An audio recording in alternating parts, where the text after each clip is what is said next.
Sneg in mraz povzročata po vsej Evropi preglavice, v Rimu pa so si kljub tegobam zaradi snega vzeli čas še za zabavo. Po 5 letih imajo namreč ponovno pravo snežno odejo. Te se je razveselila v Vatikanu tudi skupina duhovnikov, ki so si še pred jutranjo molitvijo vzeli čas za pravo kepanje na trgu Svetega Petra. Skupina jezuitskih duhovnikov z bližnje Gregorijanske univerze si je vzela čas še za skupinsko fotografiranje pred baziliko Svetega Petra.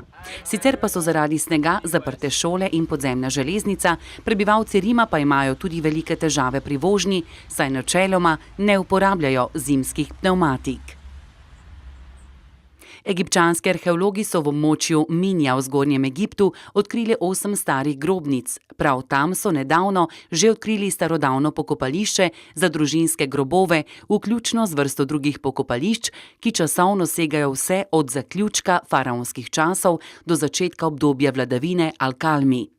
Odkrili so že mnogo velikih kipov in 40 krst z imeni njihovih lastnikov.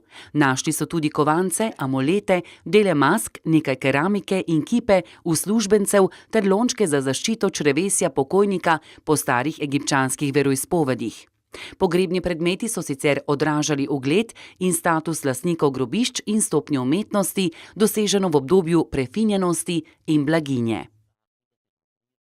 Varnostni svet Združenih narodov je vključno z Rusijo odobril resolucijo, ki zahteva v Siriji 30-dnevno premirje, v katerem bi reševalci v vzhodni regiji Gota lahko pomagali ljudem in prešteli še trupla obstreljevanja hude 7-letne vojne. Videoposnetki, ki jih je na spletu objavila skupina civilne zaščite, imenovana Bele čelade, kažejo, da so njeni člani belih čelad reševali poškodovane osebe po napadih v 3 krajih v vzhodni Goti. Kljub zahtevi po premirju so namreč v tem času obstreljevali mesto in ubili najmanj 24 ljudi.